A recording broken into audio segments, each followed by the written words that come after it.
Quero concluir sobre uma questão que relembro para todos os tópicos: forma e conteúdo, fenomenologicamente. Forma quer dizer a maneira como interpretamos. No caso, falamos das emoções, a forma emotiva. Intencionalidade. Percebo, via emoções, o mundo, especificamente coisas, objetos, relações. Conteúdo. O material psíquico como cada um tem diante da forma. Por exemplo, garrafa, que duas pessoas se emocionam diante da garrafa ou acessam as próprias emoções, a garrafa como um espelho existencial, umas ficam alegres, outras tristes. Conteúdo psíquico é diferente. Então, tentem imaginar como seria ter uma emoção como forma emotiva, vinculada a um senso ético. Isto é, uma tentativa, um esforço ou uma competência de se emocionar com ética. Então é uma vinculação, nós chamamos de autogenia, uma mistura de intencionalidades. Ela se emociona com o que é certo, com valores, e faz escolhas adequadas. Mas imagine então se eu conseguisse me emocionar de tal forma a permanecer com o dever diante do errado só com emoções elevadas. Como se eu dissesse, eu odeio isto, eu não concordo com isto, com toda a minha força, com todo o meu empenho, mas eu tenho grande amor e no sentido agora emotivo por aquele com quem eu não concordo. A forma emotiva, mas um conteúdo profundamente elevado. Muito difícil isso. Mas pode ser exercitado, se não na plenitude, em partes. Por exemplo,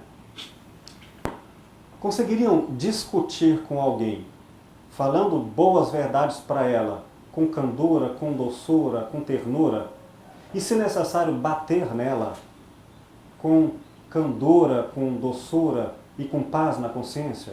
Difícil é ela entender isso, né? Eu sei que mamães e papais dizem para os filhinhos, eu estou batendo em você porque eu te amo. Não é essa a frase. Mas vamos dizer que sim, parte disso seja verdade. Mas não é fácil, pelo menos não para mentes desatentas e que não entendam quais são seus limites, porque vou retomar um exemplo que eu citei agora readaptado. Se a minha tendência ao bater é deixar que emoções destrutivas ocupem o lugar de emoções de fraternidade, então eu bato com a imagem de Nossa Senhora do lado. Significa que ela me dá uma regulação entre alimento ruim e alimento bom, subjetivamente considerados. Aí sim eu posso bater com mais técnica e menos impulsividade. Mais emoção, forma e menos conteúdo ruim. Quem se tornar habilidoso nisso, e eu digo a vocês que isso é perfeitamente não só possível, como é necessário, pelo menos ao terapeuta, lidar com isso. Eu não gosto de você, tenho direito de não gostar do partilhante, ou de muitas pessoas, mas não deixar que as minhas emoções fiquem desregradas e sem o controle do fluxo emocional, como se eu não fosse uma pessoa consciente emocionalmente. Então eu tenho que encontrar as marcas regulatórias dessas emoções, para mais ou menos. E lembremos que nutre ou desnutre. Ao saber desse tipo, desse conteúdo que você está tratando aqui agora, eu consegui entender muitas mães que às vezes têm um filho, às vezes num presídio, que cometeu horrores, sabe? Mas que todo domingo está lá fazendo aquele almoço especial para o filho, e vai lá e leva para o filho e para os companheiros que estão ali dividindo o mesmo ambiente, tá? E para mim foi importante entender isso, porque assim, é o amor em essência. Ela ama o filho, ela tem essa emoção, esse sentimento pelo filho, mas ela não concorda com o que o filho fez. Ela consegue fazer essa separação. Então, há pessoas que conseguem fazer isso, e até com o inimigo. Lembremos-nos do nascimento do Tao Te Ching, ou do Kung Fu, que foi um esforço na China antiga, quando os monges eram atacados por mongóis em busca do ouro, e eram destruídos, eram mortos, eram assassinados. Mas se eles revidassem com a mesma força com que destruiriam aqueles que os destroem, já não seriam melhores do que eles? E se não fizessem nada, estariam sendo derrubados. Então, como reagir sem violência ao ponto de combater o inimigo e, se necessário, matá-lo, não por querer isso, mas porque o outro colocou isso no limite de não morrer ao invés de matar? Ou, como também no sentido cristão, não do Kung Fu, morrer sem ódio por aquele que nos mata.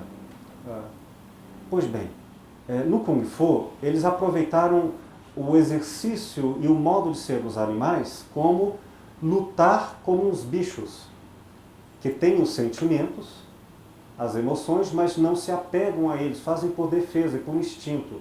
Assim, se eu luto como um louva-a-Deus, ou se eu luto como uma garça, ou se eu luto como tal animal, é somente tal como bicho, para se defender, e não porque eu sou guiado pelas emoções.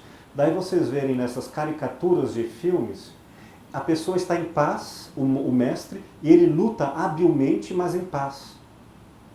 E aí quem luta emocionalmente é o outro, o boxeador, aquele que luta emotivamente. Ele não. A emoção dele é em paz, a forma é emotiva, mas o conteúdo é bom. Bom, é um exercício. Deixa eu terminar isso aqui para a gente concluir. Uma citação aqui de dois trechos bem curiosos. Falando hoje com textos diferentes, eu trouxe este aqui, que é de Mateus, no Evangelho 21, 12. Jesus entrou no templo e expulsou todos os que vendiam e compravam no templo, e derribou as mesas dos cambistas e as cadeiras dos vendedores de pombas. E diz a eles, está escrito, minha casa será chamada de casa de oração. Mas vós fizestes dela um covil de assaltantes. Aproximaram-se dele, no templo, cegos e coxos, e ele os curou. Olha que curioso. Ele expulsa, derruba mesas e cura. Na mesma hora, no mesmo momento. É muito curioso você fazer algo que alguns chamariam de agressivo e ainda assim curar com elementos de grande generosidade. Mas vamos pegar um outro trecho que ele também dá uma notícia de como nós podemos trabalhar isso, para não dizer que emoções são um pacote só. Não, elas são intencionalmente articuladas, como qualquer habilidade da consciência. E nós podemos exercitar isso, sim, em filosofia clínica.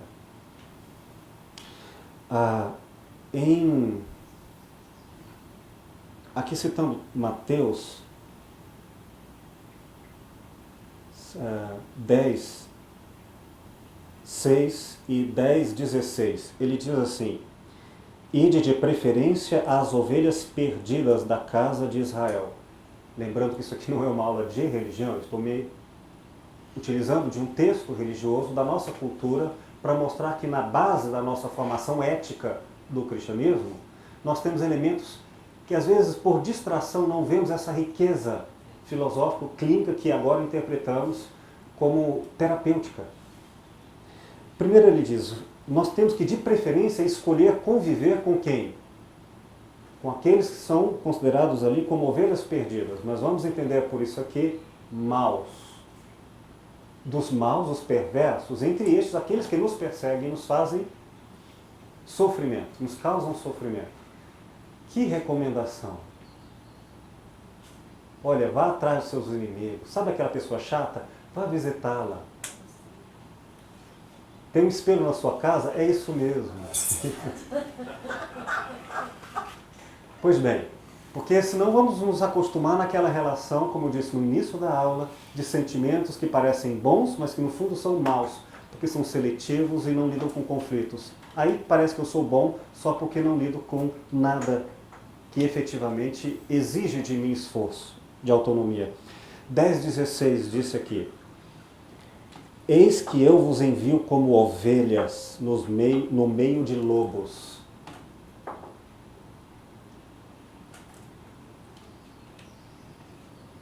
Ele não está brincando aqui. E é literal, no sentido de você vai sofrer sim chatice se chegar perto do chato. Vai sofrer sim violência ao chegar perto dos violentos. Não sei se é boa ou má notícia, você não precisa ir, eles vão vir. De qualquer jeito. Outra notícia é que os bons não precisam vir até nós vamos a eles também. Mas diz assim, sede prudentes como as serpentes e inocentes como as pombas. Aqui é a sagacidade. Como ter vou fazer um esforço de interpretação via filosofia clínica. Como eu vou trabalhar dentro de mim pelos marcadores de regulação das emoções.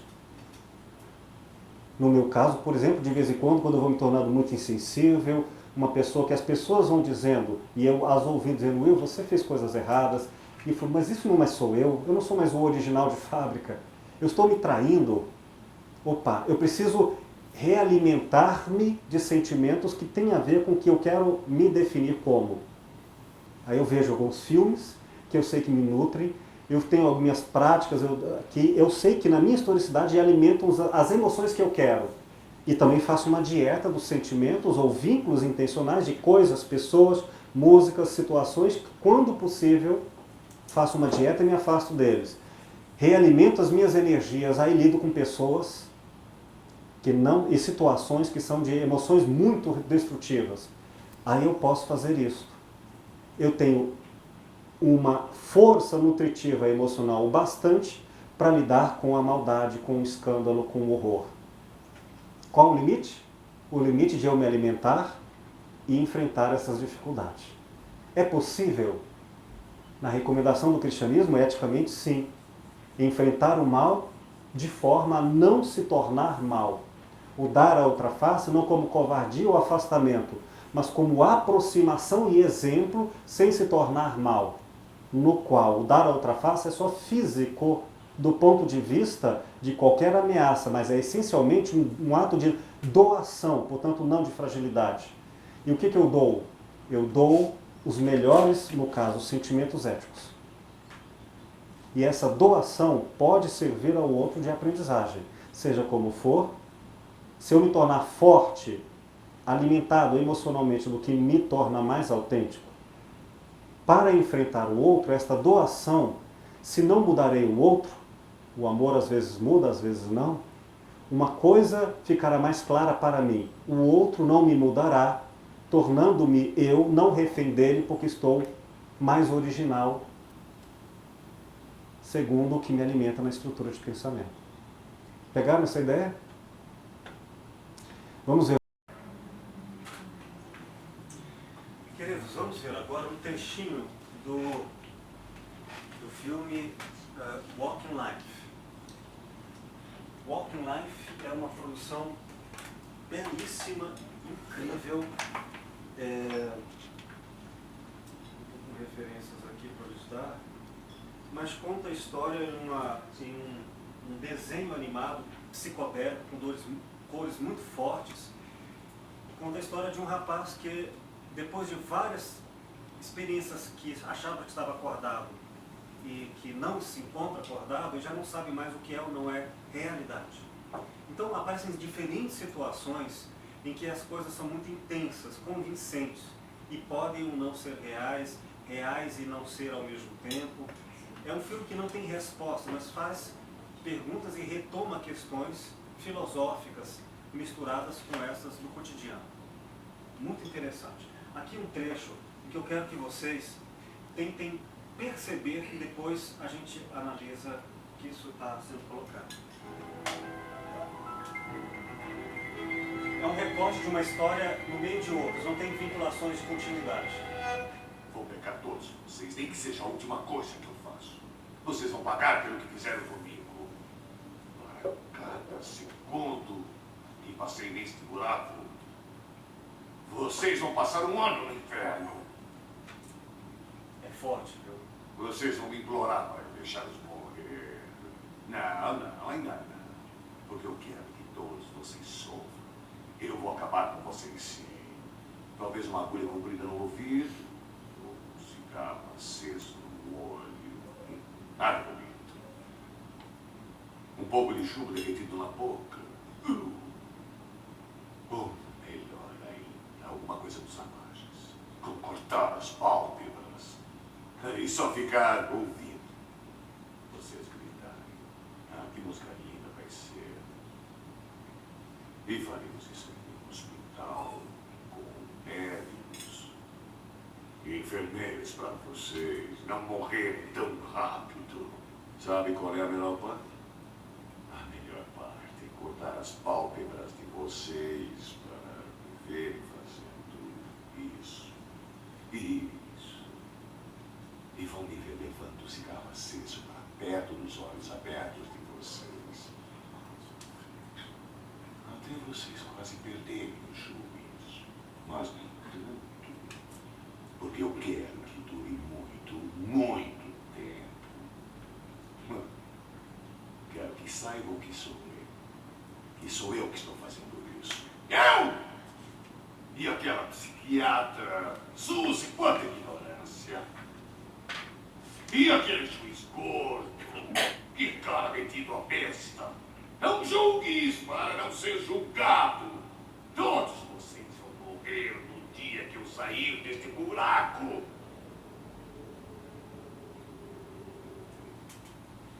Muito bem, queridos. Alguém se sentiu aí difícil de ver isso? Com dificuldades? Imagine isso de verdade. Pois bem. E se coisas assim estiverem em nós? Libertadas em um momento de estresse, no trânsito, com uma arma na mão. E se estiver perto de quem está conosco? Mas com certeza isso existe em vários lugares. Mas observe que não é apenas uma pessoa do nada. Tem um contexto histórico. E isso tem uma força. Podem acreditar que se encontrarem essa pessoa, de repente, vão conseguir passar sentimentos ou mudar emoções muito diferentes deste patamar autogênico em que se encontra?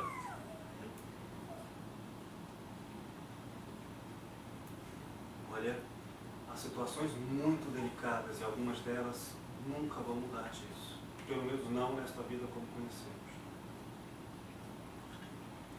No entanto, observem a força contextualizada e não frágil disso. Ou seja, esta personagem, ela não está solta. Ela está enredada de significações e de alimento. Ela está muito nutrida de ódio. E este enredamento é algo tão forte que neste mundo, se você levar a paz de espírito, a paz de espírito vai ser tão contrária ao modo dessa estrutura de pensamento que a paz de espírito será considerada por ele como uma ofensa. Vai potencializar. Pode até aumentar porque ele não suporta bondade. Aparentemente diz, eu queria que as pessoas fossem boas, elas forem más comigo, agora elas vão ver. Mas se de repente elas disserem, não, eu vou ser boa. Não. Nós veremos que às vezes o discurso de vítima não cabe efetivamente. Ou seja, em situações nos quais há uma grande força destrutiva, vamos entender isso como sendo uma possibilidade de ser autêntica. Não uma pessoa inautêntica, mas autêntica. Não, algumas pessoas podem ficar assim por descuido, por serem traidoras do seu modo de ser. E aí se você mostra que o que realmente faltava para elas, elas recuperam, se arrependem. Mas outras, como pelo menos essa personagem mostra ser, elas não são boas e que de repente se tornaram más. Algumas delas são profundamente más. E estas, nesse sentido, se encontraram tão alienadas da condição humana com o outro, que neste patamar em que elas se encontram, a autonomia não é um quesito, seria uma ofensa. Portanto, dizer que elas são autênticas não quer dizer que elas são autônomas. Elas são autênticas em escolherem, alimentarem e se fortalecerem de alienação. Mas isso é muito forte. E, nesse sentido, tenha cuidado para saber se aproxima ou não disso. Mas pelo menos não entendam isso como sendo necessariamente uma pessoa boa que se afastou do caminho. E se é uma pessoa, pode ser também um universo de várias outras, formando um bojo, um paradigma, uma coletividade. E aí nós não estamos diante de um indivíduo, estaremos diante de um inferno. E o inferno, na metáfora do inferno, tem entrada e tem saída. Mas seria bom se você não brincasse com o inferno, nem dos outros, nem de si mesmo. Porque às vezes uma emoção que você não tem, se for alimentada e for bem alimentada até o ponto de se tornar uma nutrição diária e com os anos, ela pode se tornar sim uma existência. E aí sim uma transformação. Eu quero que vocês vejam, reparem, em uma interpretação do Inferno de Dante Alighieri, que vai tratar sobre algumas precauções, eu acho muito importante da gente considerar. No primeiro exemplo do vídeo eu falei sobre uma pessoa que está no presídio e está também aprisionada em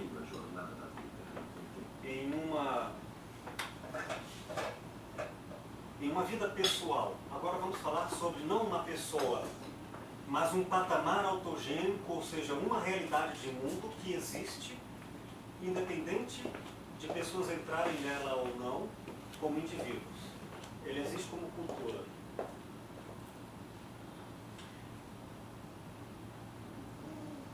Várias vezes na minha jornada de volta, percebi um invisível viajante no rastro na minha montaria. Mas ao me aproximar, o viajante sumia, sem deixar rastro. Essa história de Dante, um cavaleiro das Cruzadas, que lutou pela igreja, e quando voltou, percebeu que a sua amada, Beatriz, ela foi para o inferno, ela se matou. E ele não aceitou isso. Lembrem que esse mesmo enredo, ela está na história do Drácula, do Bram Stoker. É a mesma figuração. O Drácula era um cavaleiro das Cruzadas, cuja esposa se matou, e pela igreja o suicídio não tinha absolução. Então ele se revoltou contra a igreja no que ele chamou de por amor. E o ódio se transformou a sua maneira de amá-la, mesmo que tivesse que destruir o mundo para salvá-la. Lembram da epígrafe do cristianismo, neste porém, vinculando o que acha de si mesmo, tópico 2, com o tópico 1, como o mundo me parece? Há um dilema cristão, do que adianta salvar o mundo e perder a própria alma? Pois bem, Dante Alighieri dá uma resposta a isso. Do que adianta ter o mundo inteiro ou ter a minha alma se eu não tenho Beatriz? E para Drácula, do que adianta ter tudo e não ter a esposa? Então ele prefere perder a própria alma para ganhar a esposa de volta. Parece amor, não é? Viram um filme na versão do Francis Ford Coppola? Assistam. Do Drácula. É belíssimo. A figuração estética do filme é belíssima. E depois eles colocam um Drácula numa versão cristã, claro que depois de toda a figuração de aventura que o filme tem. Porque no final da história, ele finalmente recupera a esposa em outra vida. No futuro ele torna-se imortal, ela reencarna em outra vida e ela não sabe disso, ele recupera nela a memória de quem ela foi e reacende nela o amor que ela tinha por ele. E aí pronto, quando os dois se unem, finalmente E ela diz assim, você é tudo que eu sempre quis, agora eu quero você de volta. E ele diz, você é tudo que eu sempre quis, agora eu quero você de volta. Quando eles vão se unir, ele olha para ela, percebe a beleza, lembra-se do amor original e diz, o que eu estou fazendo está tudo errado. Se eu levar você para o meu mundo, eu me perdi. Você vai sofrer como eu, que é só viver nas trevas. Eu não quero. Desiste na última hora. E ela diz, mas eu prefiro ir para o inferno do que ficar sem você. E filho, o amor é lindo. Chega ao final, há uma conversação cristã, no qual ela se encontra com ele depois de grandes sofrimentos e lutas. É um filme forte, mas é um filme de terror, um filme de romance, com estéticas de vampiros e sangue. No final, ela o encontra e os dois estão numa igreja. É um encontro em que esse amor tem a vinculação com a ideia de Deus. E os dois já estão assim, perseguidos, cansados pelos perseguidores dos vampiros. Ela já é quase uma vampira. E aí ele diz, me salve. Agora me salve do quê? Deste mundo no qual ele se perdeu para encontrá-la. No início, ele fez uma promessa de negar a Deus e aceitar o diabo e não se deu conta do que isso significava, que era perder o amor que ele buscava. Então ela o mata. Ou seja, ela o liberta do estado de trevas e liberta-se. Aí ela o perde, ele a perde, para que ambos encontrem a alma. É uma elevação no qual o amor recupera depois de o ódio prevalecer. Mas falemos agora da proposta de Dante. Dante volta da guerra, achando-se um herói, e aliás lutou pela igreja, ele está mais para um santo, encontra a esposa, a mulher que ele amava foi para o inferno, e ele diz, eu vou ao inferno recuperar. É nessa hora que ele é um homem muito corajoso, ele é um guerreiro, que ele vai passar por alguns desafios, que eu não vou passar todos eles, mas eu quero só passar algumas mensagens que têm a ver com emoções, que eu acho importante a gente não ficar desatento a elas, porque esses infernos estão próximos de nós.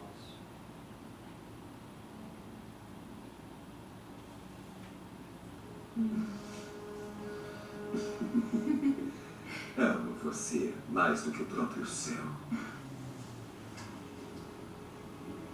Tome isto. Beatriz, isso está com a sua família há gerações. É uma relíquia e dizem que guarda um espinho da coroa de Cristo. Por favor, traga de volta para mim. Ele se lembrando das portas do inferno. Grande Virgílio, guia-me no inferno, eu imploro, por favor. Eu devo salvar Beatriz, mesmo que isso custe minha vida. Conduzirei você, mas você deve abandonar toda a divisão de alma e livrar-se de todo medo. Ele às portas do inferno, ele pede a Deus, me ajude. Paradoxo, né? Ele quer ir ao inferno, que se dane as virtudes para salvá-la, e pede a Deus. Eis que aparece o espírito de Virgílio, que é um espírito muito curioso, porque ele é antes do cristianismo. Então, ele não é cristão. Isso lembremos que é uma figuração, o conceito de inferno, a metáfora do inferno que nós entendemos, veio com Dante Alighieri. Essa ideia de profundidade, de demônio, essa figuração do calor, apesar de que o centro do inferno para Dante é frio e não quente. Faz sentido para um europeu que nórdico, cujo horror que eles sofriam era o imenso frio de 40 graus. Então, o sofrimento terrível para eles era o gelo, não o calor. Passam pelo calor até chegar ao centro do frio. Aparece Virgílio. O Virgílio, então, é uma alma que não é cristã, mas tem um sentido cristão, porque ele tinha os mesmos valores que o cristianismo e profetizou esse poeta romano, latino, profetizou a vida de Cristo. Então ele tem características mescladas em que ele tem as virtudes para acompanhar alguém ao inferno, mas ele não é também um santo. Ele é um híbrido e neutro para entrar no inferno junto com ele. Ele é um guia, só que esse é o guia da razão. nós estamos falando de um homem que tem todas as possibilidades de, diante de uma emoção qualquer, segundo o ódio que ele já tem porque perdeu a esposa e porque treinou esse ódio durante uma guerra inteira, em qualquer coisinha estourar. Já viram gente assim? Já viram o filme Um Dia de Fúria? Ou a canção do Chico Buarque de Holanda, Gota d'Água? Vem me dar seu coração, que eu estou até aqui de mágoa, que qualquer desatenção faça não, pode ser a gota d'água. Então imaginemos que a pessoa ficou vinculada a alimentos que nutriram mágoas, rancores, faltou a gota d'água. Este homem está sempre a gota d'água.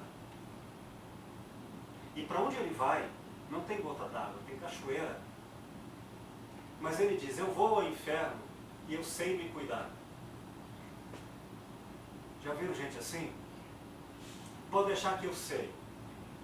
Eu não vou me apaixonar. Eu não vou ficar nervoso. Eu dou conta.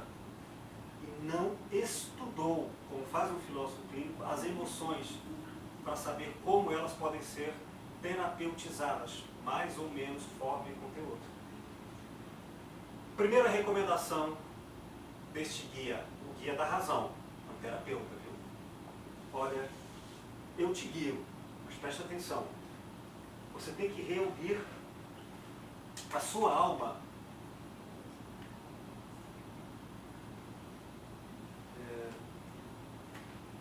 contra todo medo. Cuidado com o medo, porque o medo pode ser um conectivo que vai abrir outras coisas que já estão aí.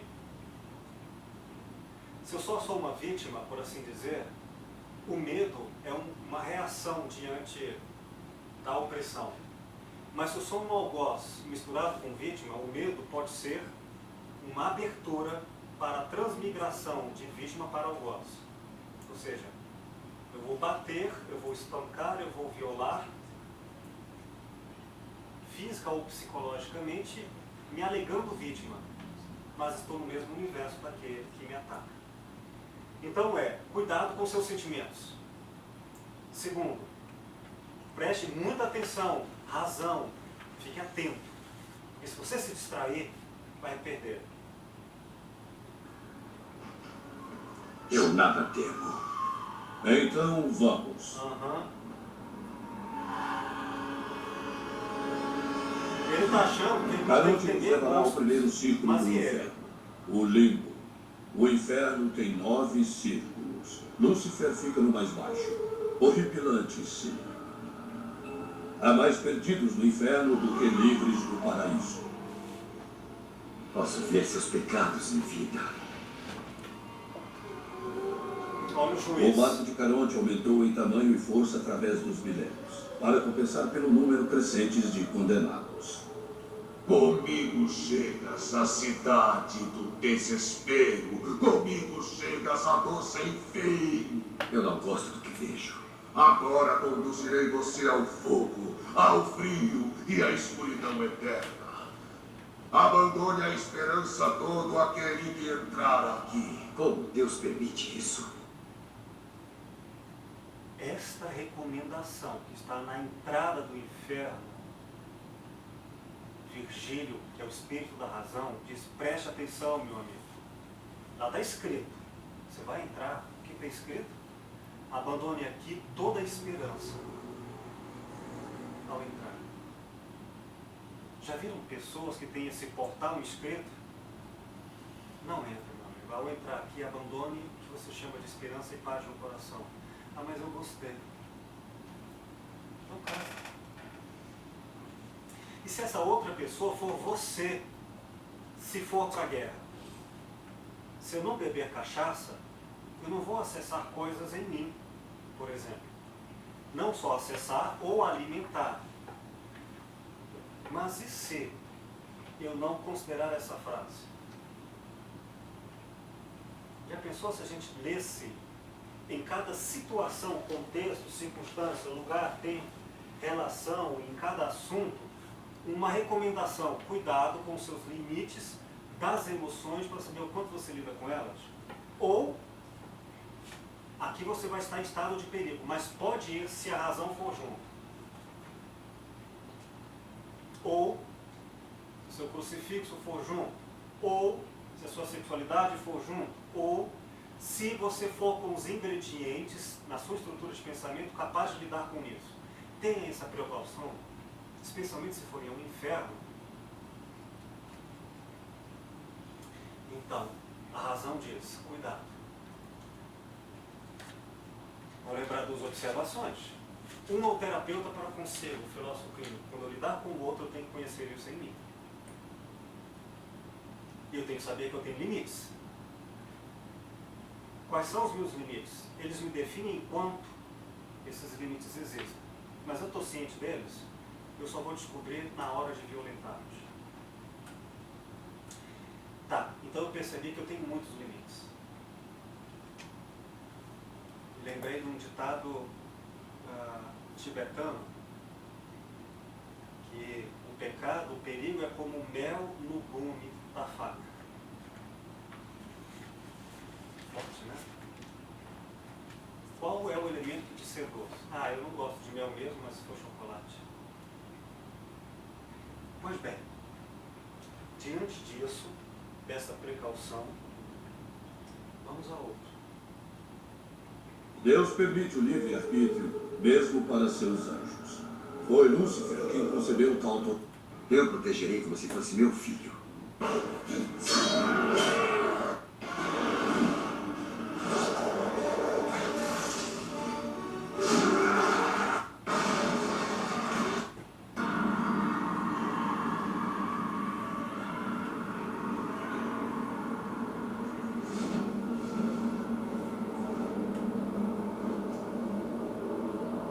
Leve-me até Beatriz, demônio! Enfim, ele está lutando com vários demônios que estão surgindo no caminho. É natural que isso aconteça. Ele é um guerreiro. Mas agora vem uma consideração importante.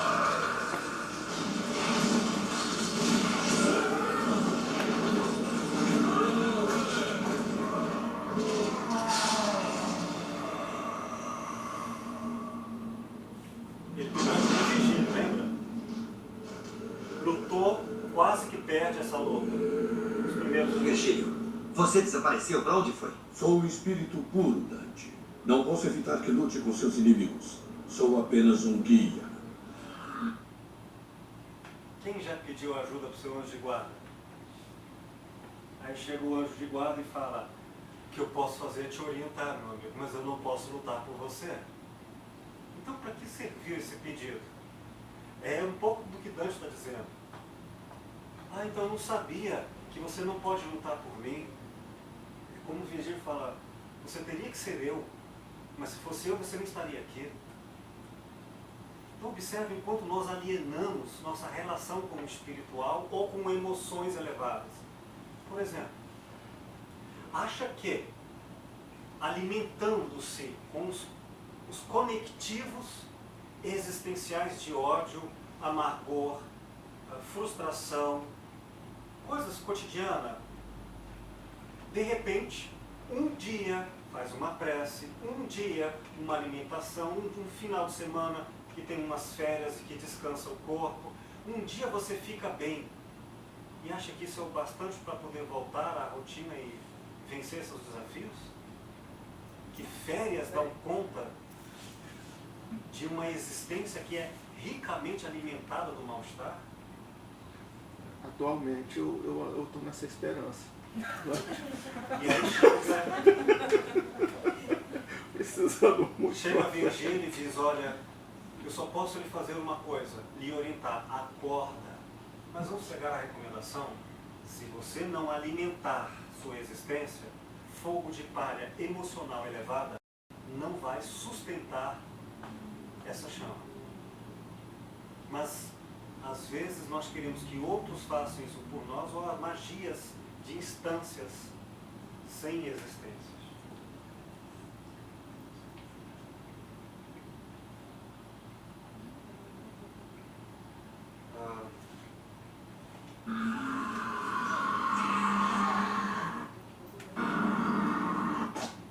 glutoneria está dentro do corpo. Chegas à cidade do desespero.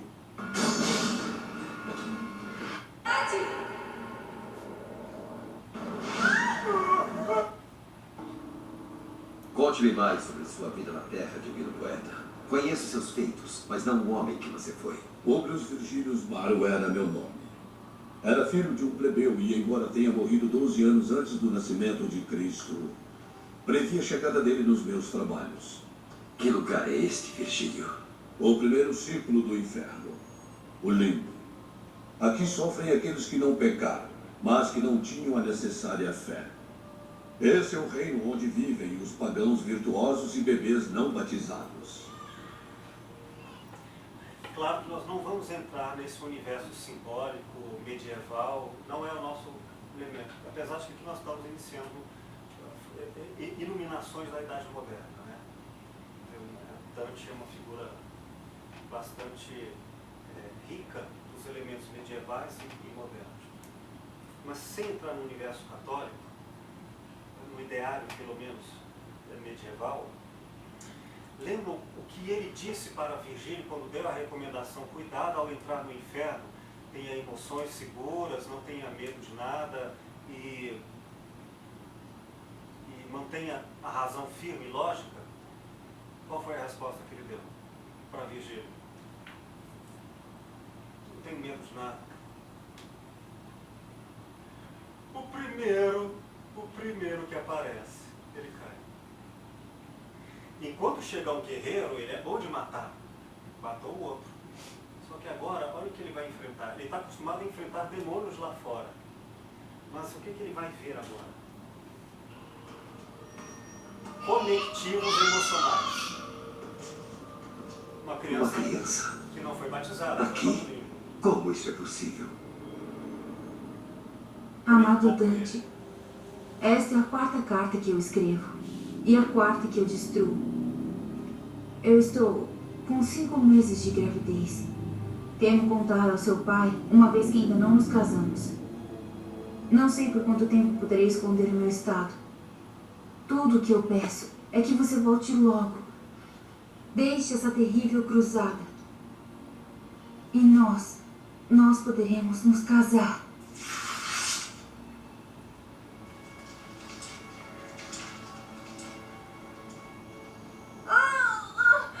Minha senhora, o que foi? O bebê!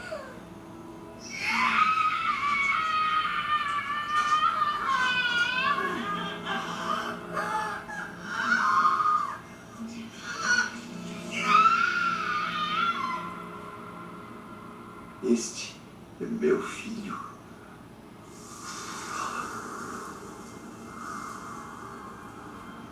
Ah, Beatriz, eu não sabia. Venha depressa, Dante. Esse não é um lugar para contemplações. Outra recomendação belíssima. Tem certas coisas que nós não devemos manter vínculos e conectivos. Por quê? Nós vamos nos alimentar delas. Ele tem historicidade, não tem? Ele tinha se esquecido dela. De tudo que ele se alimentou ao longo da vida. Ele acha que nós fazemos o quê? Não vivemos uma vida de instantaneidade? Mas e se nós acessarmos os alimentos que nos nutrem de sentimentos ruins? Cada conectivo for um espelho que não apenas me recupera, mas me alimenta. Qual foi a recomendação que nós faríamos para isso, como terapeutas? Não se demore nisso. Uma vez eu atendi uma senhora e a gente pede para ela contar a história, né, para a gente conhecer um pouco na perspectiva dela, na sua estrutura de pensamento. E na primeira sessão, ela foi contando lembranças de sofrimentos que ela não se lembrava mais. Foi tanto sofrimento. Ela se lembrou, e agora, já uma senhora, ela colocou categorias de entendimento ou de intencionalidade que ela não tinha quando criança. Ou seja, agora ela chama de estupro o que na época era natural, mesmo que sofrido, como categorias de agora, como hoje podemos chamar de bullying, e que no passado não era assim chamado ou compreendido. Resultado, ela entrou num grau de toxicidade tão grande que ao recuperar aquela memória, ela entrou em colapso. Ela não estava em colapso, porque ela misturou elementos do passado com interpretações do presente. O resultado foi de grande sofrimento, que nem ela sabia, nem eu sabia. Mas isso nos dá a lembrança de que, se forem assistir filmes, ouvir histórias, elementos conectivos que estão espalhados no mundo, lembra o que disse Sartre? A emoção é um vínculo transformador, emoção do mundo. Eu me emociono com. Então, se eu não perceber com que eu estou me alimentando, memórias, atitudes, pode acontecer que eu entre numa zona de grande risco de toxicidade. Aí eu tenho que ter cuidado. Virgílio disse, não se demore na hora de ficar contemplando. Mas pelo método da historicidade, não é inevitável? Bom, na medida em que a gente conheça essas coisas... Porque nem você sabia, nem ela sabia. Neste primeiro momento, sim. Mas Então, agora eu já sei que tenho outros caminhos para percorrer que não este, já que ele é de grande fragilidade. Isso acontece. Mas quanto mais eu conhecer, menos eu cairei no descuido, no desavisado.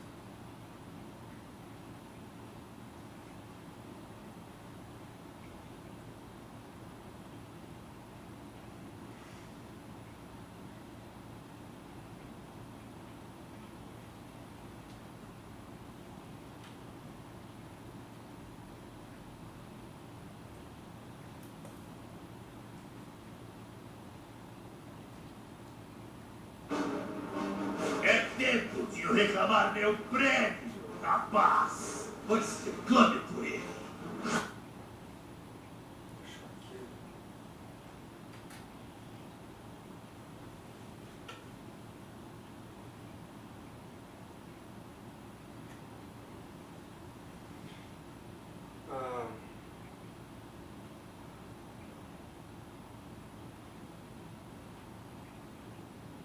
Esse é o pai dele, que era um monstro, ele encontra o pai no inferno, né?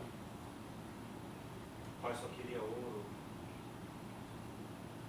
No final das contas, o inferno é o inferno dele também.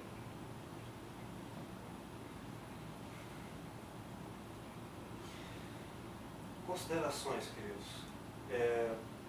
Lembra outra recomendação que o Virgílio deu logo no início? Mantenha a razão, com clareza, tudo claro e distinto.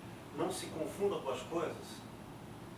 Então estamos falando também em racionalidade, que é uma forma de interpretar o mundo. Como é que a gente exercita a racionalidade? Ou ela existe independente de contexto? Ela também é conectivo. Pensem vocês. O que deixam vocês mais lúcidos, racionalmente? Cachaça? Algumas talvez sim, mas é estudar. Por exemplo, amizades. Algumas amizades ajudam você a pensar melhor. Você já percebeu isso? Outras amizades acabam fazendo com que você se deixe levar e só depois perceba tardiamente que não pensou direito. Lugares, alimentos, razão e intencionalidade do mundo. Eu não sou racional em mim mesmo, eu sou racional no mundo. Então ele era racional em tese, ele tinha uma capacidade lúcida em tese, antes de entrar no inferno, mas depois de passar vários círculos e convivendo só em lutas, acho que a capacidade racional dele ficou a mesma. Chega um momento em que, olha, até o rosto dele vai mudando, as pessoas vão mudando, ele vai ficando inebriado e pensando a maneira do inferno. Não fique muito tempo no inferno, senão você não terá como se alimentar de céu para viver no inferno. Quem é o alimento do céu que está com ele no inferno? Quem? Virgílio?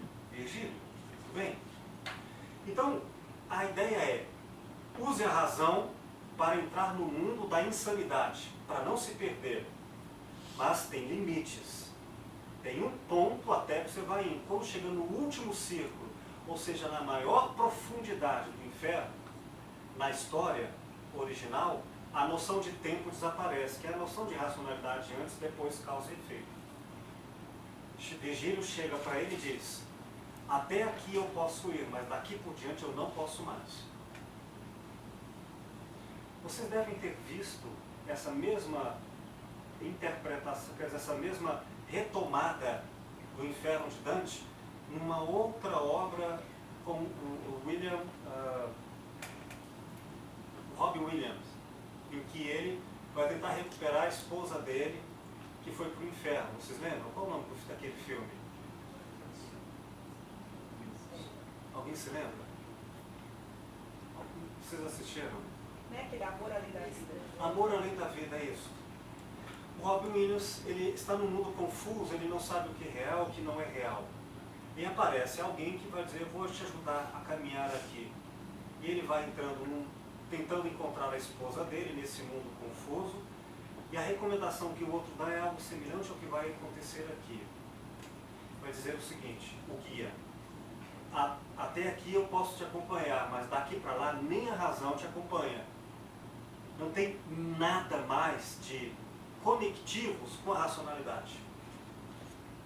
Então, você vai perder até a noção do que veio fazer aqui, a noção de tempo. Já fizeram isso em vários filmes. A prisão perfeita é a ausência da consciência temporal, ou seja, você fica eternamente perdido. Então, o que não está nessa versão aqui é, sendo que ela está lá nas profundezas do inferno, onde a noção de tempo desaparece, e por nada de racionalidade, ele pergunta para Virgílio: eu vou de qualquer jeito porque eu não vou viver sem ela. Então me dê uma recomendação, já que você não vai comigo. A razão não entra num nível tão profundo de desrazão. A recomendação de Virgílio é: não se demore. Se ficar muito tempo, você vai perder a noção rapidamente de onde você é, quem você é. Essa é uma recomendação boa, viu? Saiba dos seus limites, dos conectivos que alimentam suas emoções. E se ultrapassar muito o que te alimenta para a autenticidade, acontece às vezes, viu? A gente é sequestrado, nossa casa é invadida por assaltantes emocionais e trazem coisas muito tóxicas, muito pesadas. E a recomendação é: já que você entrou aí, saia logo disso, não fique muito tempo, senão você não volta mais. Por isso o alerta no início: quais os seus limites? Não perca isso. Vamos ver agora o que está acontecendo quando o Virgílio começa a se afastar dele, porque ele se afasta da razão. Você deve, Dante. Infiltre-se. A jornada nem está na metade. Como saberei? Se você não é outro inimigo enviado por Lúcifer, talvez esteja me atraindo para a minha perdição. Outro engano, outra decepção. Olhe no seu interior. Você sabe que fui enviado pelo céu. Perdoe-me, Virgílio. Este lugar afetou a minha mente. Vamos em frente. E ele ainda insiste. Como se estivesse duvidando da própria razão, Exatamente. do próprio pensamento. E mesmo outra pessoa, o terapeuta, não pode ajudar se não for pela estrutura de consciência do partilhante. Então eu tenho que procurar no partilhante, na historicidade dele, que elementos nutrem essa pessoa quando ela é emotiva para o que é importante, a fim de ela ficar bem alimentada. E sabem, gente, é óbvio, claro, é evidente quando você pesquisa, eu tiro a palavra óbvio e digo, é fácil de perceber o que torna essa pessoa bem alimentada emocionalmente. Só que ela está tão perdida que ela não vê. Vou citar mais um exemplo, fora desse filme. Ratatouille. Viram esse desenho animado? Um homem amargo, crítico de culinária, que só tem sentimentos ruins e destrutivos, sombrios. Ele não conseguia mais se alimentar de bons sentimentos. E para ele eram bons sentimentos autênticos. Ele não era como aquela figura que vemos demoníaca lá na prisão, que é autenticamente mal. Não, ele era bom, só que ele estava inautêntico, ele estava longe das próprias bases. Circunstâncias, lugar, tempo, relação, no fundo ele estava se traindo. Mas via sensoriedade, sensorial abstrato, tópico 3, ele comeu aquele alimento chamado, o título do desenho, um ratatouille, um prato. Lembram da cena, o que acontece quando ele põe na boca? Quem se lembra? Ele se conecta à infância. Ele é uma pessoa sombria, tudo é cinza para ele. Ele se lembra quando a mamãe fazia carinho para ele, quando ele era dodói, ela cuidava dele, fazia comida para ele, e a comida era uma forma de afeto e emoção. E ele fez a conexão comida, afeto. E nunca mais teve isso. E, portanto, ele só comia corpo, materialidade, mas não comia afetivamente. No Ratatouille ele reconectou. E aí ele reconecta, tudo fica colorido de novo. Não é fantástico isso?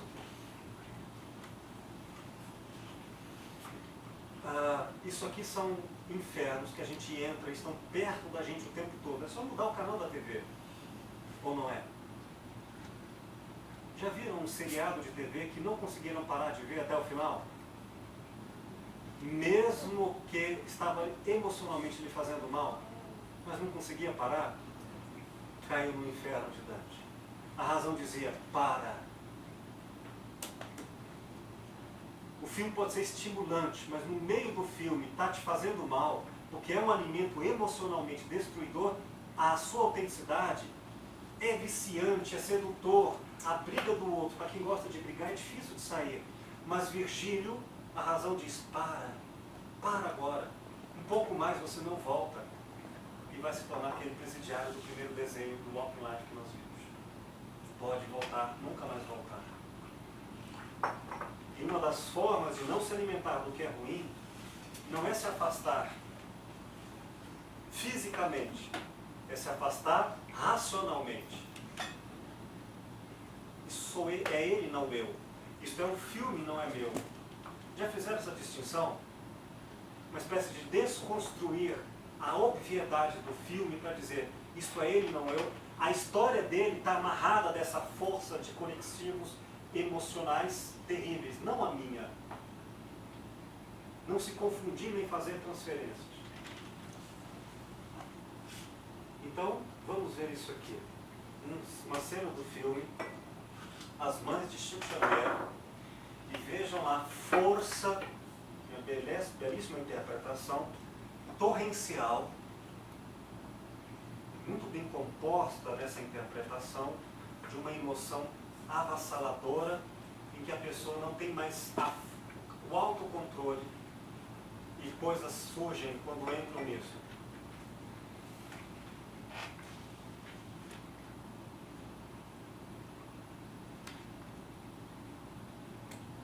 Essa moça é uma mãe cujo filho caiu de bicicleta, não me lembro, teve uma queda, a babá estava envolvida por distração, não teve nada. Depois esse filho teve uma dor de cabeça, ela levou ele para o hospital e acontece isso.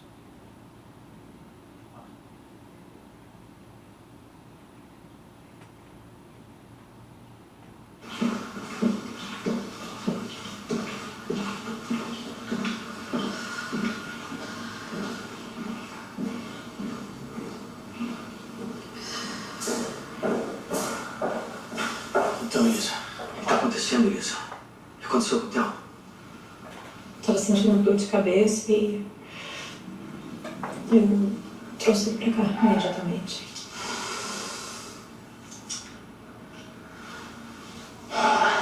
Será que foi por causa daquele tombo da bicicleta? Levou só 2 pontos, né? Os exames não acusaram nada.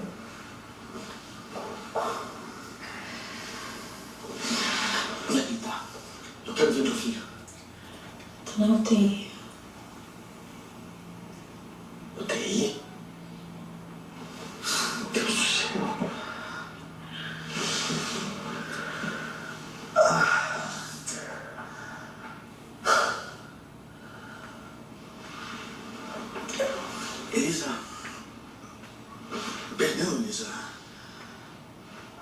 foi minha.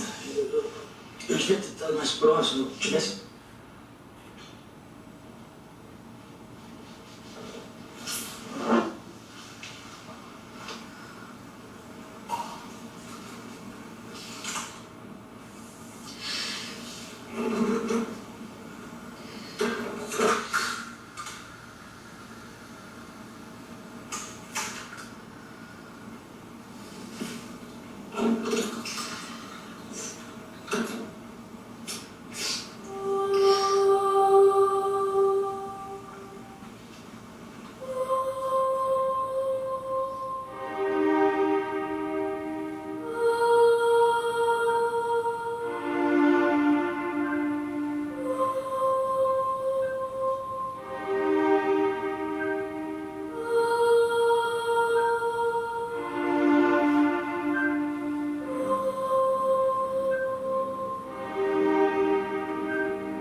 Se emocionaram?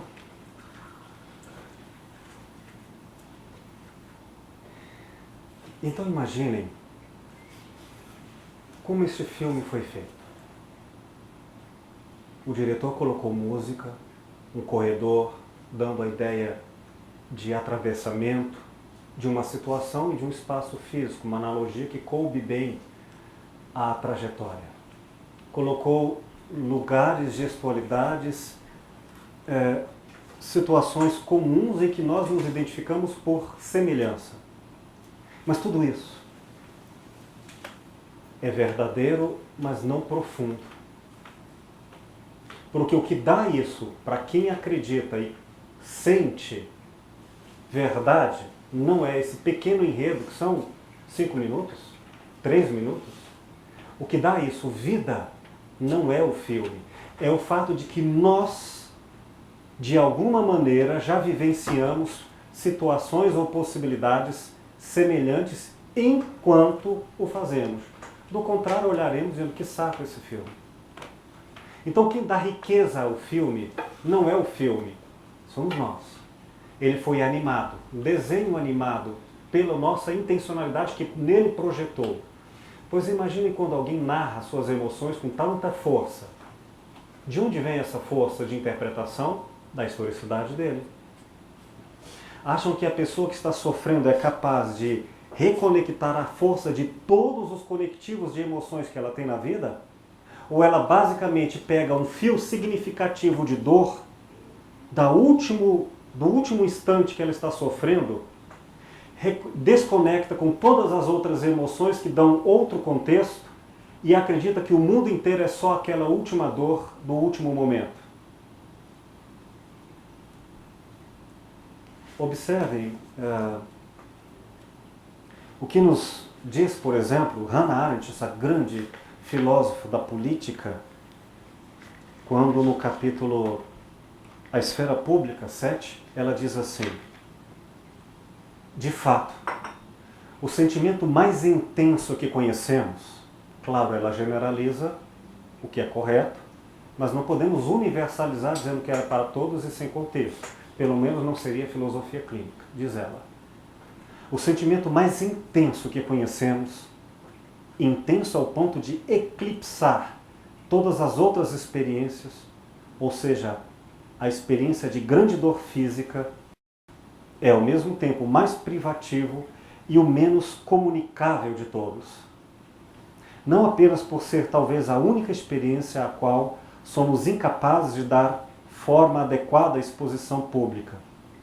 Na verdade, ela nos priva de nossa percepção da realidade, a tal ponto que podemos esquecer esta última mais rápida e facilmente que qualquer outra coisa. Quem não acreditar em mim ou nela, é possível, mas vamos ter atenção. Outra coisa que ela fala é o desejo, que ganhe uma martelada no dedão do pé e vamos ver o quanto o objetivo fica diante do mundo. Portanto, é possível que dores, sofrimentos emocionais causem uma desconexão da pessoa com a totalidade, tanto dela, na sua historicidade, como totalidade de EP, quanto do mundo lá fora. E aí, ela perde a capacidade de recuperar seu modo de ser ela, autêntico, e perde a capacidade de se alimentar do que há no mundo que poderia salvá-la desse inferno. Resultado? Ela está profundamente aprisionada em um mundo inautêntico. Ou quem sabe se tornar no final aquele homem autenticamente mau, com sentimentos profundamente destrutivos.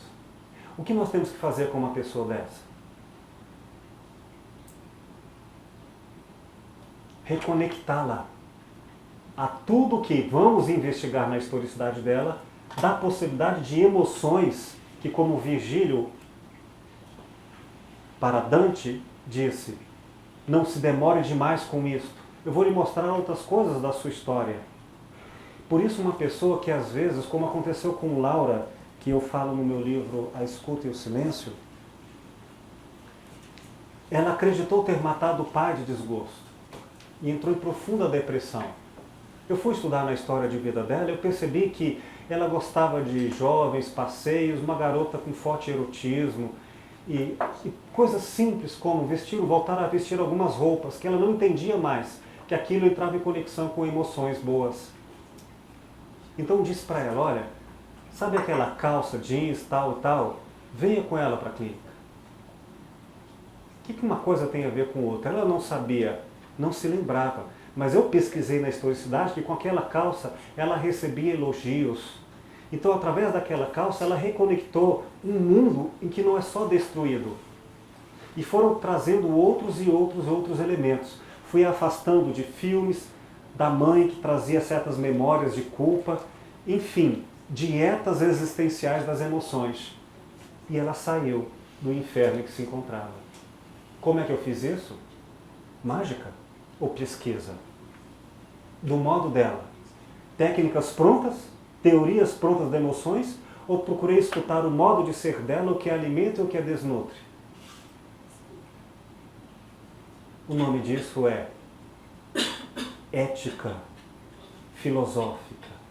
Sem teorias prontas, mas filosófica no sentido de, se você é importante para mim, eu devo me perguntar o que é importante para você autenticamente.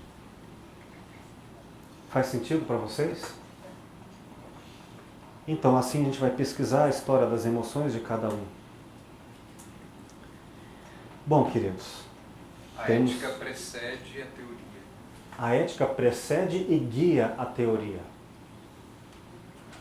Não a ausência dela, mas uma teoria sempre guiada pela alteridade. Questões, queridos? Sobre a aula de hoje, emoções. Eu fico pensando no número crescente de pessoas que eu tenho atendido, não como padre, né?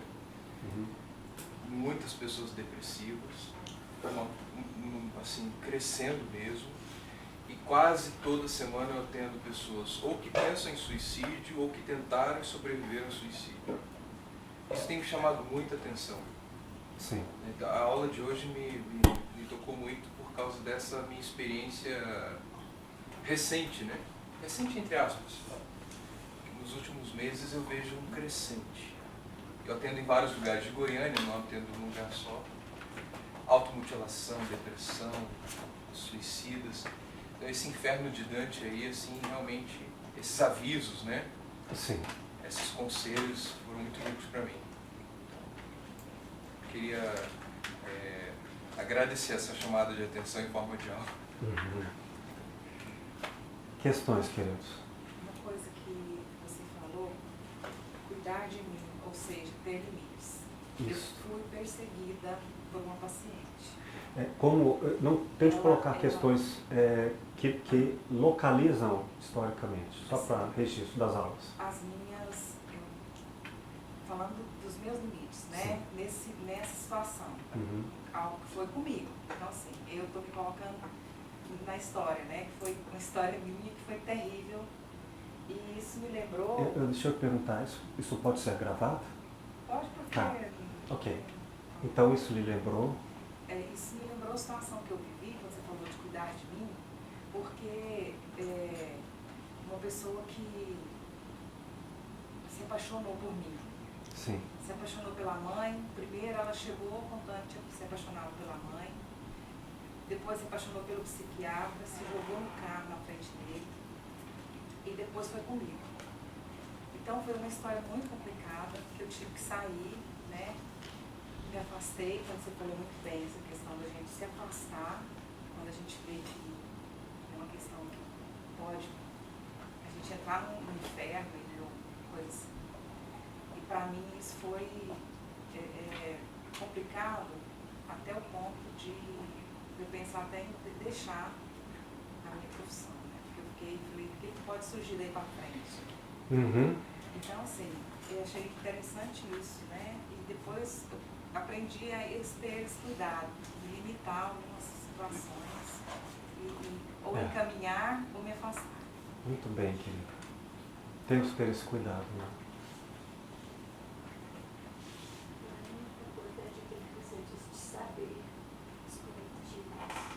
Isso. Saber também os limites. Que a gente engloba todo mundo e acha que... Como o Sartre colocou, às vezes, eu digo assim, eu estou me sentindo mal. O que foi? Não é nada, não, é a vida. Mas vamos contextualizar e perceber que o que alimentava, falando em emoções, para sentimentos de autoafirmação autônoma, não estão mais presentes. Eu me refiro à forma ou conteúdo. Vamos dizer, por exemplo, conteúdo. Gostava do meu pai morreu. Tá, eu não tenho esse conteúdo. Mas a forma. Ora, essa forma eu posso encontrar uma outra mantendo a forma, outros elementos conteúdos que substituam aquilo e me alimentem. Entende?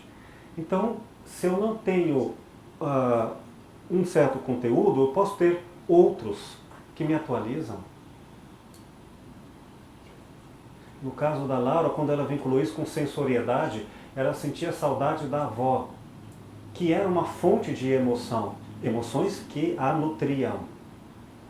E ela ia comer pão de queijo, e ela dizia, o que me alimenta, eu não comia pão de queijo, eu comia saudade.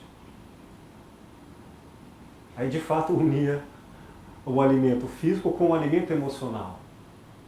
Mas vai que uma forma de arrumar o cabelo pode ser uma forma de ajeitar as emoções. Para o bem ou para o mal, não sei. Pesquisas. O importante é que detalhes pequenos, desapercebidos para quem não tem interesse, mas muito atentos para quem, como filósofo clínico, pesquisa, pode se dar conta que uma coisa pequena, mais frequente, pode se tornar grande alimento. Como veneno ou como nutrição. Lembrando que o conceito de violência é subjetivo também, viu? Não é objetivo quando nos referimos à clínica. Porque, por exemplo, uma das colegas que estavam em minha supervisão na formação como terapeuta, como filósofa clínica, ela atendeu uma moça que foi muito violentada pelo pai, depois pelo padrasto. E ela elaborou uma forma de lidar com isso, que foi imaginar torturando este homem. Como ela fazia isso? Imaginando como aquele homem que vocês viram no Walk Life, pegando estilete, arrancando a pele, enfiando agulhas, dissecando, dando um jeito dele não morrer para sofrer mais. E esta minha colega, filósofa clínica, em sua formação, com uma formação médica, entendia o que era ali falado com uma compreensão própria dela como médica, e não da maneira como a partilhante falava. Perdeu a objetividade. Ou seja, isso passou a ser como um ingrediente da história, da estrutura de pensamento de quem ouvia e não de quem falava. Aí há uma confusão.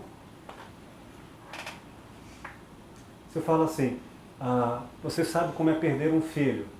Se para quem ouve perder o filho não tem o sentido de quem fala, ela pode dizer sim racionalmente, mas não tem enredamento histórico, ou seja, não tem contextualização de vida. Portanto, pode até ser intenso, mas não é profundo. Pois aconteceu de ser profundo para quem ouvia de uma maneira diferente como foi estruturado na malha intelectiva de quem falava. Histórias diferentes, com a aparência de dizer, eu entendo você. Não. O conectivo para um era totalmente outro. No mesmo conteúdo, a interpretação de forma era diferente. Resultado. Ela não estava aguentando mais lidar com aquela partilhante. E aí eu fui estudar com ela a maneira como era a historicidade de quem falava, a partilhante.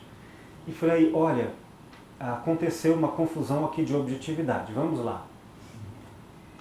Essa menina encontrou uma maneira ética de não violentar fisicamente, fazendo isso de forma abstrata. Ao fazer isso, ela descansava elementos que, se não fizesse, iriam para a prática. Nesse sentido, a violência estética em filmes, a violência estética em esportes, a violência estética em imaginações, às vezes de forma imagética, pode ser uma forma altamente terapeutizada de uma pessoa não ser violenta da maneira autoritária com o outro. Ela cultiva a imaginação da violência para não ser violência com o outro.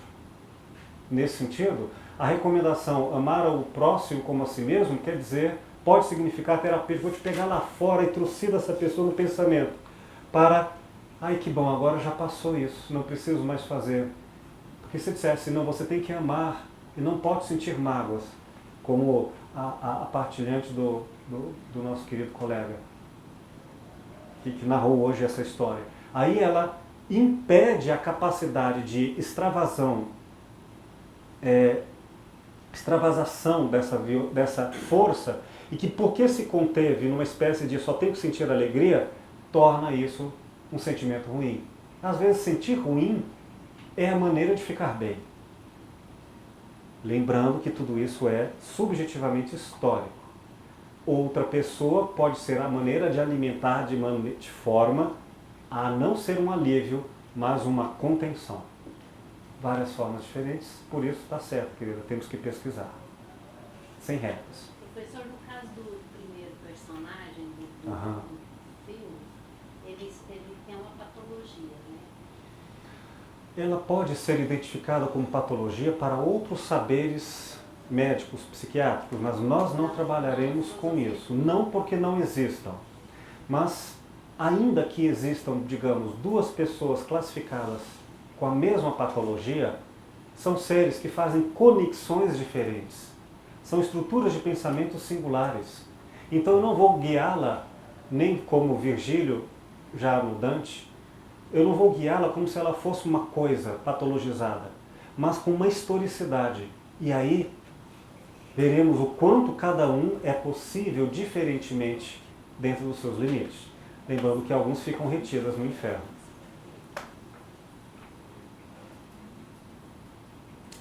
Queridos, mais alguma questão?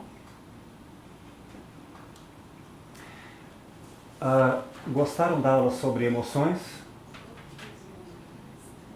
Ajudou a esclarecer a infinita riqueza e grandiosa necessidade de nos ocuparmos com os cuidados do modo de ser para cada um? Que o que alimenta um pode desnutrir outro? Que temos que nos preocupar com os nossos limites para emoções mais elevadas ou mais baixas? Então, concluindo isso, nesses 15 minutinhos finais, eu pergunto a vocês que leram este 8º capítulo do livro Raízes Gregas da Filosofia Clínica, que lançamos na Grécia, em Atenas, 2 meses atrás. O capítulo 8º, para uma ética da escuta filosófica, a historicidade de um pequeno filósofo clínico, em que narro um pouco do que é esta ética. Considerações de vocês. O que acharam desse texto?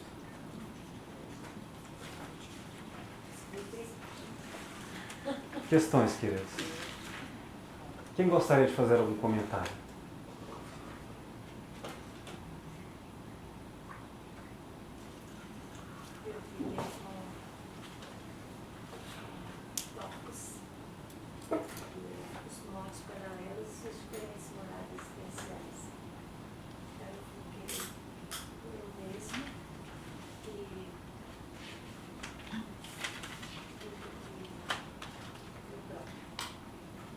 Sim. Isso você fez lá, esse texto, fala sobre a questão das ideologias, das contraditórias da civilização ocidental, para depois entrar nessa questão do eu mesmo e do próximo, e depois completar com o professor Lúcio no final, que ele vai criando a matemática simbólica, que há um sistema de coordenadas de habilidade para a organização das pessoas em diferentes estruturas da realidade. Agora, resumindo, o eu mesmo é o eu que está separado do objeto, né? Está separado do objeto e eu devo, penso e reconheço. Negativista, passivo, e se pergunta o que é isso, é uma caneta. Pela convenção, porque eu aprendi. Sim. Mas eu não conheço. Então, é o externo, mas não é só isso que existe no mundo, porque tem as coisas que a gente sabe, mas penetra. Sim. Viaja na Grécia, por exemplo. Então, nós podemos muito aprender desses lugares, mas será sempre o alvo das intenções vazias, cheias de percepção de intenção. E o próprio, quando volta a reflexão, olho para o objeto, para as pessoas, contando minhas ideias, valores, o meu próprio mesmo. Então, cada coisa tem um saber que fala para a gente, eu tenho que perguntar. Então, qual é a essência da caneta? Como é para cada um, né? Como é para cada um. Nós, com o eu próprio, nós vamos para fora. Nos elevamos, teorizamos e escrevemos a essência tanto subjetiva quanto objetiva. Bem lá, né? Que bom, querida. Reflexões sobre esse artigo que vocês trouxeram. Na página 12, eu achei interessante quando fala da ética. Uhum. A gente vai aprofundar mais nisso, né, Will? Na Vai, ética, sim. né? Eu estou assim, curiosa para aprender mais sobre ética, a questão de filosofia clínica.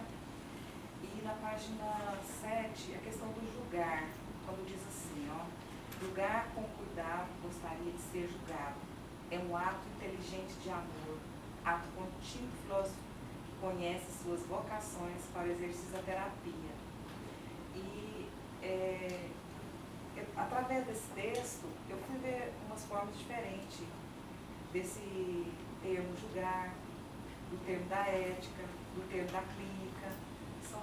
São questões que eu estou olhando, vendo outro entendimento desses termos, Uhum. sabe? Estou achando bem interessante. É um texto maravilhoso, magnífico, gostei muito. A gente tem uma tendência de julgar, mas de uma maneira senso comum, né? E esse julgar que fala aqui é uma maneira bem diferente, né? Um ato inteligente de amor. Não se ama de forma ética por acaso. Ele é um estudo, mas não é necessariamente uma racionalidade dedutiva, mas um ato consciente. Por exemplo, se quem ama via sensoriedade e não via raciocínio dedutivo, não trabalha com as divisões cadenciadas entre causa e efeito, pela lógica, mas trabalha com outras sensibilidades. Por exemplo, ao apertar a mão, cuida para que este apertar não fira o outro, nem cause lassidão ou sensação física de desinteresse. E o mesmo diante de todos os elementos sensoriais. E assim, pessoas que amam via sensoriedade, elas têm uma marcação lúcida, porque elas veem com a riqueza sensorial o mundo. Assim, não é um amor descuidado, é um amor lúcido. Ele é sábio sensorialmente. E se ela não souber usar isso em argumentos racionais, há aqueles incautos que vão dizer, mas você é um estúpido, não sabe nada. Mas veja os comportamentos dela, como ela é profundamente cuidadosa com o jeito de arrumar a cama, com o jeito de oferecer o café na temperatura que o outro gosta. Assim, outros são capazes da emoção e diz, você não fez nada, mas o que ela escreveu fez de uma forma que jamais poderia ser feita no corpo. E só pelo texto alcançou a grandiosidade de um amor que é por escrito. E não é nem menor, nem maior, mas talvez seja mais autêntico se apenas por escrito. O jeito de amar não é por descuido, o amor ético. Mas tem que ser o jeito de cada um para que seja autêntico. Não é bom isso, né? E não vamos mais regular as pessoas para serem do nosso jeito. Nem seria amor, nem seria ético. O que mais acharam do texto, gente? Eu tenho um comentário de forma geral assim, para fazer, que é assim, quanto mais eu leio sobre filosofia clínica, mais eu falo, meu Deus, porque é tudo muito complexo quando você olha para o ser humano, a história que ele vive, a forma como ele conta a história, a complexidade de uma pessoa, quando a gente olha para uma pessoa e ali nós temos os nossos julgamentos, né? Se ela é boa, se ela é má, se ela é isso ou aquilo outro, quanta coisa tem por trás disso. E quanto mais eu tenho estudado a filosofia clínica, mais tem me ajudado a ficar reflexiva sobre as posições. Hoje está fazendo 18 anos da morte do meu pai. Meu pai foi assassinado, é uma história triste, tá? E a minha irmã, ela tem uma forma de contar a história da morte do meu pai, que é totalmente diferente da forma que eu vejo quando eu me coloco no lugar dela. A filosofia clínica tem me ajudado com isso. Nós já tivemos até muitas discussões por conta disso, porque ela não conversava com ele há 10 anos quando ele morreu. Né? E aí, mas hoje eu tenho, isso tem me ajudado muito, estudar tem me ajudado muito, assim, é a forma como ela vê a história dela. Que, embora seja, né, tínhamos um pai em comum muito diferente. Então isso, assim, tem me ajudado muito a essa reflexão, claro, neste caso é um caso trágico, mas com outras coisas também, com coisas simples, como a criança vê o mundo dela e tal. Mas em resumo é assim, quanto mais eu estudo, mais eu me convenço de que a complexidade é muito grande, que a gente tem que simplificar. É tão complexo que é mais fácil a gente amar de uma maneira de se livrar afastar desses julgamentos, desses achismos, desse é isso, é aquilo outro, para que a gente tenha condições de viver de uma forma mais tranquila. Né? Essa busca que eu vim estudar por conta da dependência química, né? Das pessoas que eu atendo lá, esse é o motivo de eu estar aqui estudando. Então, quanto mais eu estudo, mais eu descobri assim, eu fico preocupada com a técnica disso, daquilo outro e tal, mas que esse mundo da complexidade eu não vou conseguir racionalizar como é a minha forma de pensar.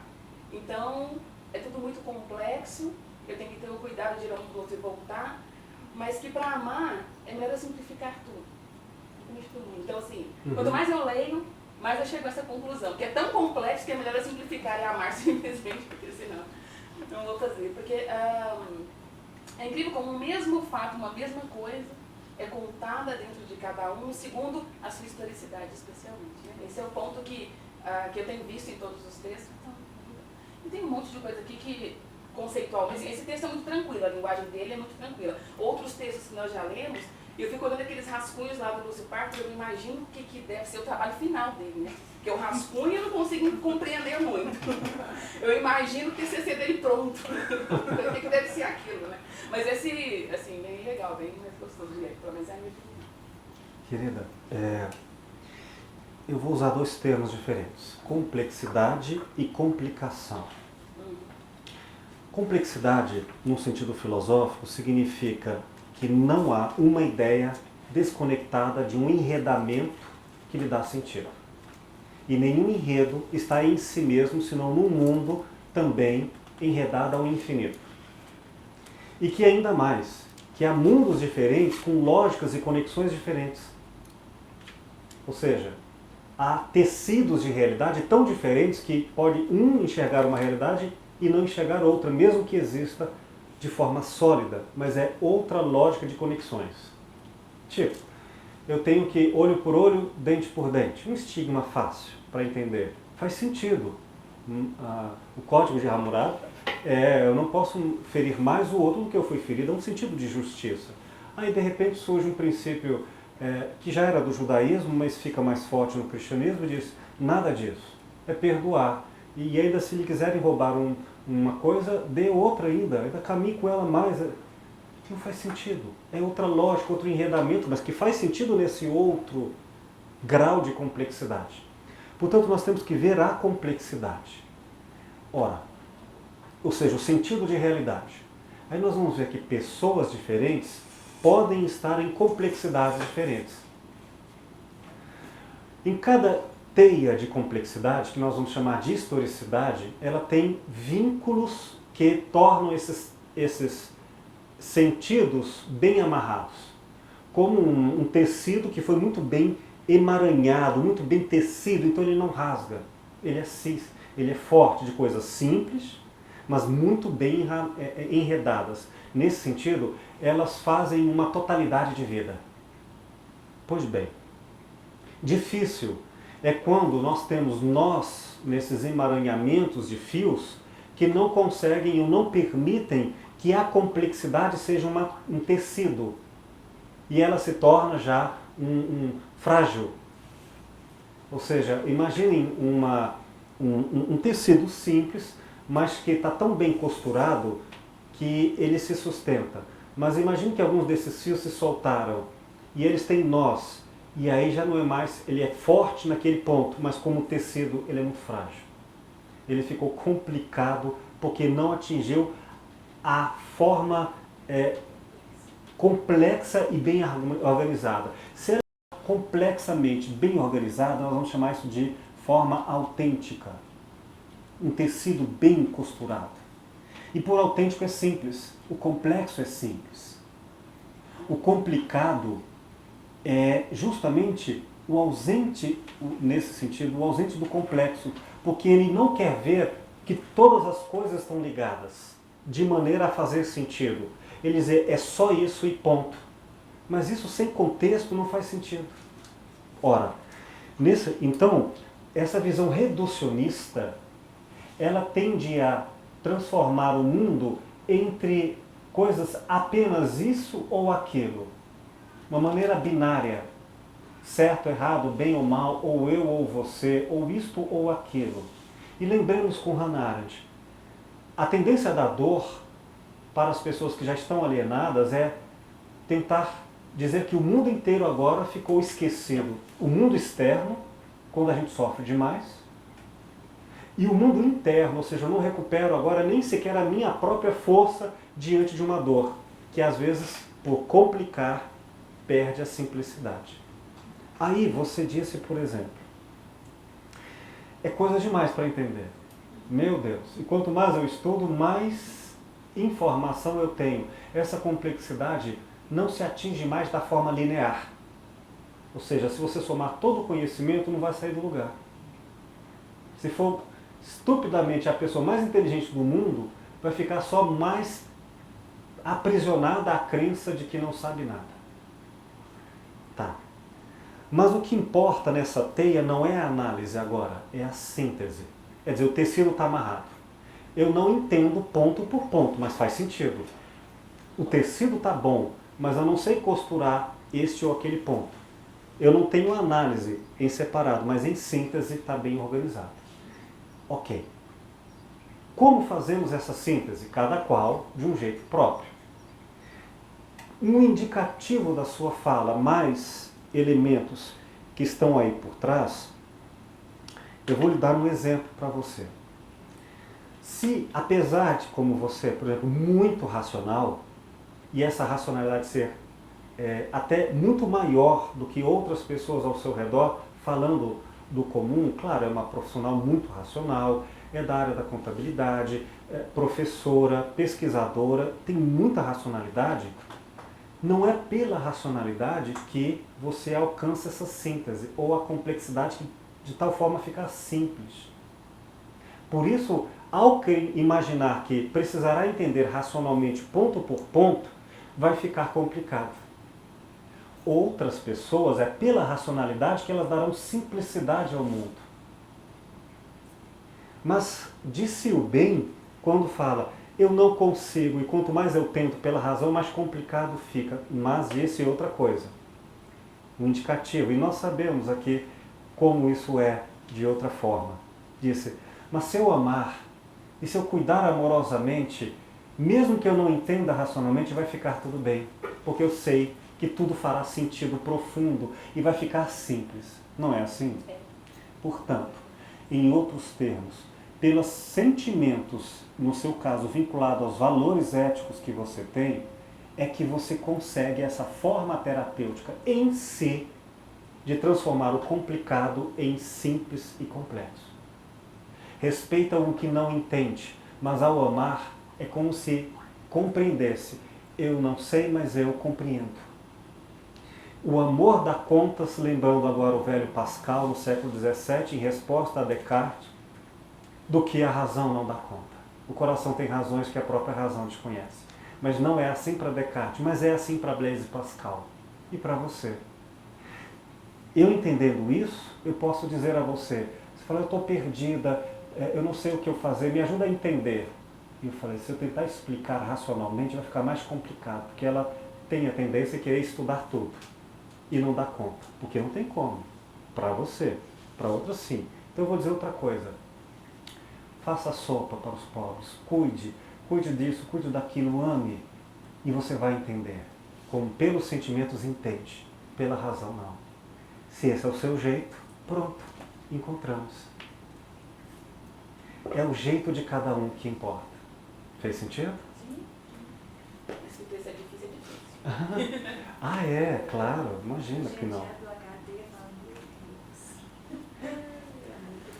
Mais questões, queridos, sobre o texto?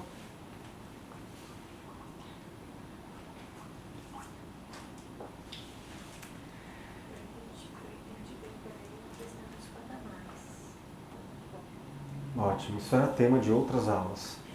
Meus queridos amigos, muito obrigado pela aula de hoje. Gostaram? Que bom. Hoje ficamos apenas com emoções. A próxima aula eu vou percorrer 3 tópicos. Esses 2 que ficaram hoje como promessas. Prejuízos, preconceitos.